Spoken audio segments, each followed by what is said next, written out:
अस्सलाम वालेकुम, कैसे हैं आप सब। आज मैं आपके साथ जो रेसिपी शेयर करूंगी बहुत मज़ेदार, बहुत ही टेस्टी ये कीमा कचौरी रोल हम बनाएंगे। गोल कचौरियां तो आपने बहुत खाई होंगी। मेरे चैनल पर थोड़ी सी डिफरेंट शेप की मैंने पहले भी एक कचौरी आपके साथ रेसिपी शेयर की है। और अब हम आज बनाएंगे बीफ कचौरी रोल। बेहद टेस्टी है ये, बहुत ही खस्ता, बहुत ही टेस्टी इसकी फीलिंग होगी अंदर की। और ऊपर से जो इसकी लेयर है ये जो हमने तैयार की है, तो बहुत ही मज़ेदार ये कीमा कचौरी रोल आपके बनके तैयार होंगे। इसी रेसिपी को आप फॉलो करके बनाइए। बनाने में भी बहुत आसान है और रमज़ान में आप इस रेसिपी को ट्राई करें। इंशाल्लाह इफ्तार में सब इस रेसिपी को बहुत पसंद करेंगे। यहाँ 3 कप मैंने मैदे के ले लिए थे, इसको मैंने छान लिया अच्छी तरह से। मैंने इसमें 1 टीस्पून नमक का शामिल किया है, हाफ़ टी स्पून मैंने इसमें अजवाइन हाथों से हथेली से क्रश करके वो इसमें ऐड कर दी और अच्छी तरह से इसको मैं मिक्स कर लूँगी। अब यहाँ पर 3 बड़े चम्मच जो होते हैं ना, खाने वाला चम्मच, वो इसमें मैं घी के ऐड करूँगी। 3 से 4 तकरीबन इसमें चले ही जाएंगे चम्मच। अच्छी तरह से इसको मैं मिक्स कर दूँगी। पहले हम ड्राई मैदे में ही इसको अच्छे से मिक्स करेंगे ताकि जो घी है वो अच्छी तरह से हमारे मैदे में अब्जॉर्व हो जाए। इसी से ये बहुत ही खस्ता और क्रिस्पी बन के तैयार होंगे। बस देखिए घी अच्छी तरह से इसमें मिक्स हो चुका है। इसकी यही पहचान होती है कि जब आप ऐसे इसकी मुट्ठी बांधें तो वो बन जाए। बस अब नॉर्मल रूम टेम्परेचर पानी पे इसको मैं गूँध लूँगी। एक नॉर्मल सॉफ्ट सा हमने इसका डो गूँधना है। नॉर्मल मतलब ना ज़्यादा सख्त होना चाहिए और ना ही बहुत नरम होना चाहिए। जैसे हम नॉर्मली आटा गूँधते हैं उससे थोड़ा सा बस हार्ड इसको हमने गूँधना है। अच्छी तरह से इसको गूँध लेंगे हम। इस तरह से जैसे हम आटा गूँधते हैं उसी तरह से इसको आपने बहुत ही अच्छे तरीके से गूँध लेना है। इसको गूँधना ज़रा अच्छी तरह से है ताकि सॉफ्ट और मुलायम सी हमारी डो बन के रेडी हो जाए। और बस हमारा आटा जो है वो गूँध के रेडी हो चुका है। जो हमने इस कचौरियों के लिए तैयार किया है इसको हम अच्छी तरह से राउंड शेप में कर लेंगे। और इसके ऊपर भी मैं थोड़ा सा घी लगा दूँगी ताकि पापड़ी वगैरह ना जमे और ऊपर से भी ये सॉफ्ट रहे। हमारा मैदा जो है वो बिल्कुल रेडी है। अब इसको हम रेस्ट पे रख देंगे। तब तक हम इसकी फिलिंग तैयार कर लेंगे। इतनी देर तकरीबन आधा घंटा इसको रेस्ट देना ज़रूरी है। ऊपर से मैंने इसकी घी लगा दिया और अब इसको ढककर मैं रेस्ट पे रख दूँगी। यहाँ हम अपनी फिलिंग तैयार करेंगे। फिलिंग के लिए घी आपने या ऑयल जिसमें भी पकाना है वो थोड़ा सा कम मिकदार में लेना है, यानी कि तकरीबन 4 टेबलस्पून मैंने इसमें सिर्फ ऐड किया है। यहाँ पे मेरे पास प्याज थी 3 मीडियम साइज़ की, इनको मैंने चॉप करके वो इसमें ऐड किया है। प्याज को बस 1 से 2 सेकंड के लिए मैंने हल्का सा हिलाया है, तो उसमें मैंने तकरीबन 1.5 टेबलस्पून अदरक लहसुन और हरी मिर्चों का पेस्ट शामिल किया है। कूंडी में मैंने इन्हें कूट लिया था ज़रा मोटा मोटा, यानी कि 1.5 टेबलस्पून में ये हो जाएगा कि हाफ़ टेबलस्पून तीनों चीज़ों की मिकदार है। और प्याज के साथ इसको हल्का सा फ्राई करूँगी जब तक कि लहसुन अदरक की अच्छी सी खुशबू आने लगे। प्याज को हमने बहुत ज़्यादा नहीं पकाना, बस साथ ही सब चीज़ों को हमने मिक्स करना है, पकाना है। यहाँ कीमा है मेरे पास तकरीबन 300 ग्राम के करीब मेरे पास बीफ का कीमा है। धो के मैंने रख दिया था अच्छी तरह से इसको। और अब बस मैं वो ऐड करूँगी और इसकी भुनाई बहुत अच्छी तरह से हमने करनी है। सब चीज़ों के साथ कीमे को आप अच्छी तरह से भून लें इसका कलर चेंज होने तक।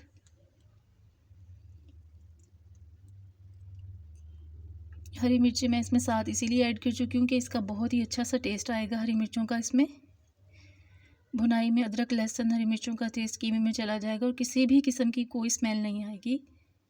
ये बहुत ही टेस्टी बनेगा। बस इसको अच्छी तरह से फ्राई करने के बाद इसमें मैंने एक टमाटर मैंने लिया था लार्ज साइज़ का, वो इस तरह मैंने बारीक बारीक क्यूब्स में कटिंग कर लिया है, वो इसमें ऐड करूँगी और टमाटर के साथ इसको भून लूँगी। और साथ ही मैं थोड़े से स्पाइसेस इसमें ऐड कर दूँगी ताकि वो टमाटर के पानी में ही गल जाए। 1/4 टीस्पून हल्दी है, 1 टीस्पून कुटी लाल मिर्च है, 1 टीस्पून ही सूखा धनिया है, नमक हस्ब ज़ायक़ा है और भुना कुटा पिसा हुआ ज़ीरा है 1/4 टीस्पून। ये सब मसाले इसमें मैंने ऐड कर दिए और अच्छी तरह से इसको मैं भून लूँगी। टमाटरों के पानी में ही ये अच्छी तरह से हो जाएगा, क्योंकि आपको पता है कि प्याज में भी अभी पानी बाकी था। तो इसी तरह से सब चीज़ों के साथ मैंने सभी चीज़ों को इकट्ठा अच्छी तरह से भून लिया है ताकि सब चीज़ों का फ्लेवर आपस में यकजान हो जाए। अब यहाँ पे मैं इसमें थोड़ा सा पानी ऐड करूँगी, तकरीबन हाफ़ कप के करीब इसमें पानी जाएगा, क्योंकि कीमा हमारा बहुत बारीक है। तो हाफ़ कप पानी ही इसमें जाएगा और कीमा हमारा बहुत अच्छे से कुक हो जाएगा। बस इसको मिक्स करूँगी और 15 से 20 मिनट के लिए दम वाली आंच पे मैं इसे ढककर पकने के लिए रख दूँगी। 15 से 20 मिनट के बाद इसका ढक्कन हम रिमूव करेंगे। आप देख सकते हैं पानी तकरीबन हमारा ड्राई हो चुका है। बस इसकी अब हम अच्छी तरह से भुनाई करेंगे।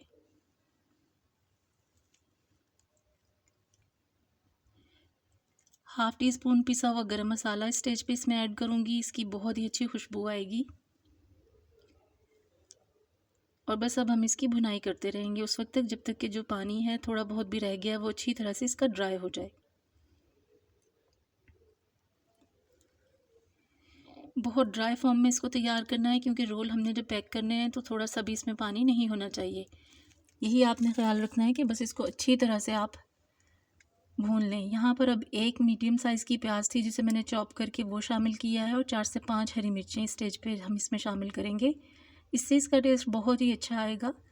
और हरा धनिया खूब ढेर सारा इसमें मैं वो शामिल करूँगी। प्याज हरी मिर्ची इस स्टेज पे डालने से ये होगा कि जब हम इसे कुक करेंगे तो हल्का हल्का सा खाते वक्त बाइट्स में हल्का हल्का प्याज का क्रंचीनेस आएगा और मिर्चें होंगी तो वो बहुत ही टेस्टी लगेगा। आप इस रेसिपी से ज़रूर इसको बनाइएगा तो मुझे उम्मीद है इंशाल्लाह आपको मेरी ये रेसिपी बहुत पसंद आएगी। इसी फिलिंग को आप समोसों में भी ऐड कर सकती हैं। पट्टी वाले समोसे हों या नॉर्मल जो हम समोसे घर में तैयार करते हैं उसमें भी आप इसको फिल करके बना सकती हैं। और नॉर्मल पट्टी के साथ रोल में भी आप इस फिलिंग को भर के बना सकती हैं। यहाँ पर तकरीबन मैंने 3 टेबलस्पून घी के लिए थे। घी को मैंने मेल्ट कर लिया और इसमें 2 टेबलस्पून ड्राई मैदा मैंने डाल के इसका एक अच्छा सा पेस्ट तैयार कर लेना है। फिलिंग हमारी रेडी हो चुकी है, वो ठंडी हो रही है। तब तक हम इसकी जो पट्टियाँ वगैरह पेड़े बनाने हैं वो हम सारा प्रोसीजर स्टार्ट करते हैं। ये देखिए बस इस तरह से पतला सा हमें एक बैटर चाहिए घी और मैदे का। यहाँ पर अब मैं जो ये हमने अपना आटा गूंद के रखा हुआ था मैदा, इसके छोटे छोटे पेड़े बना लूँगी इक्वल साइज़ के। 3 कप में मेरे तकरीबन ये 9 रोल कचौरी रोल बन के तैयार हुए थे। तो इसकी इस तरह से हम छोटे छोटे पेड़े बना लेंगे और सारे पेड़े मैंने रेडी कर लिए हैं। अब इनको मैं बेल कर दोबारा से हम इसको एक पेड़े की शक्ल देंगे। ये प्रोसेस जो है ये आपने मस्ट इसको देखना, यहाँ से बिल्कुल भी वीडियो आपने स्किप नहीं करनी। थोड़ा सा मैदा डस्ट करेंगे और इसको हम एक पतला सा एक रोटी बेल लेंगे। जितनी के इस पेड़े से पतली सी रोटी आप बेल सकती हैं उतनी ही आप इसको बेल लें। रोटी बेलने के बाद हम इसके ऊपर जो ये बैटर है घी और मैदे का वो लगाएंगे। ये भी याद रखिएगा कि इस प्रोसेस को आपने घी के साथ ही करना है। ऑयल से वो बात नहीं आएगी, ऑयल से वो क्रिस्पीनेस नहीं होगी, उतने खस्ता नहीं बनेंगे कि जितना घी से बनेंगे। तो आटा गूंदते हुए भी मैदा गूंदते हुए भी आप इसमें घी का इस्तेमाल करें। और इस स्टेज पर भी अच्छी तरह से मैदे का और घी का मैंने जब इसके ऊपर पेस्ट लगा दिया था तो मैंने ड्राई मैदा डस्ट कर दिया है। अब इसको देखिए मैंने इस तरह से फ़ोल्ड किया है, फिर मैंने मैदा और घी का पेस्ट लगाया और फिर थोड़ा सा ड्राई मैदा छिड़क दिया। बिल्कुल सेम जैसे हम एक चकोर पराठे का पेड़ा बनाते हैं वैसे ही आपने इसी तरह से ये सारे पेड़े बना के रेडी कर लेने हैं। अब आती है फिलिंग की बारी। तो इसको हम लंबाई में ज़रा सा बेलेंगे। चकोर पराठे को तो हम ज़रा चकोर सा बेलते हैं लेकिन इसको हम ज़रा लंबाई में बेलेंगे। जो हमारा बैटर ठंडा हो चुका है कीमे का वो इस पे मैं रखूँगी और इसको हम फोल्ड करेंगे। मैदे की मैंने एक स्लरी तैयार कर ली थी। 3 से 4 टेबलस्पून मैदा लेके मैंने उसको पतला सा बस घोल के ऐसे साइड पे रख लिया है। ये देखिए इसके मैं एजेस पे चारों साइड पे थोड़ा थोड़ा सा ये लेप लगा दूँगी। इससे ये है कि ये अच्छी तरह से बाइंड हो जाएगा। बस इसको हम नॉर्मल जैसे देखिए ऐसे फोल्ड करेंगे और हल्का सा ऐसे प्रेस कर देंगे। एजेस पे किनारों पे हम थोड़ा सा डिज़ाइन भी बनाएंगे और इस तरह से ये होगा कि ये अच्छे से इसके जो किनारे हैं वो चिपक जाएंगे आपस में। तो फोक से इसको आप साइडों से ऐसे दबा दें और लीजिए हमारा ज़बरदस्त सा रोल रेडी हो चुका है। एक और मैं आपको बना के दिखा देती हूँ। इसी तरह से लंबाई में मैंने इसको बेल लिया है। फिलिंग हम रखेंगे। फिलिंग ज़रा तकरीबन 2 से 2.5 टेबलस्पून इसमें जाएगी। रोल है क्योंकि तो इसमें ज़्यादा फिलिंग अच्छी लगेगी। 2.5 से 3 भी आप कर सकते हैं। और बस इसको ऐसे करके फ़ोल्ड करूँगी और इसको हम चिपका लेंगे ऐसे। एजेस पे हम फोक से इसको प्रेस करेंगे और लीजिए हमारे सभी रोल इसी तरह रेडी हो चुके हैं। साइड पे मैंने कढ़ाई में ऑयल गर्म होने के लिए रख दिया था। अब आती है इसकी फ्राइंग की बारी। तो जितनी इसमें स्पेस होगी आपने उतने ही डालने हैं। मेरी कढ़ाई में 4 की स्पेस थी तो मैंने 4 रोल इसमें ऐड कर दिए हैं। अब फ्लेम आपने इसकी मीडियम टू लो रखनी है, क्योंकि मीडियम टू लो पे ही इसकी लेयरिंग जो है वो अच्छी तरह से खुल जाएगी और इसका कलर भी अच्छी तरह से थोड़ा सा गोल्डन ब्राउन हो जाएगा। एकदम डार्क वाली फ्लेम अगर हम थोड़ी तेज़ फ्लेम रखेंगे तो ये जो है ऊपर से तो पक जाएंगे, ना इनकी लेयर्स खुलेंगी सही से और ना ही फिर ये अंदर से पकेंगे। तो इसलिए हमें बहुत ही पेशेंस के साथ इसको फ्राई करना है।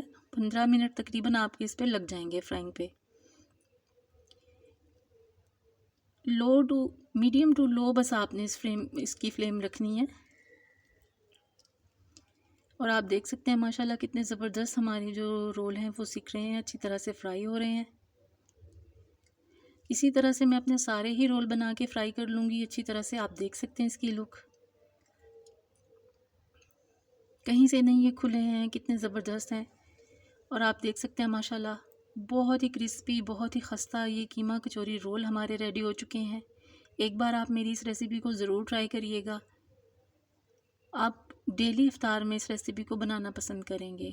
नॉर्मल डेज़ में भी आप कोई गेस्ट घर में आ जाएं, कोई पार्टी हो, फंक्शन हो, तो आप यही रोल बना सकते हैं।